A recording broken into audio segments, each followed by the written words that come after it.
Nais ko lang sabihin sa lahat na ang sakit na nararamdaman natin, of course, hindi normal ang laging nasasaktan.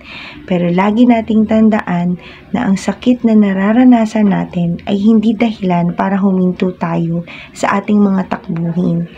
Parte ang sakit ng ating nararamdaman para sa ating pagpapatatag.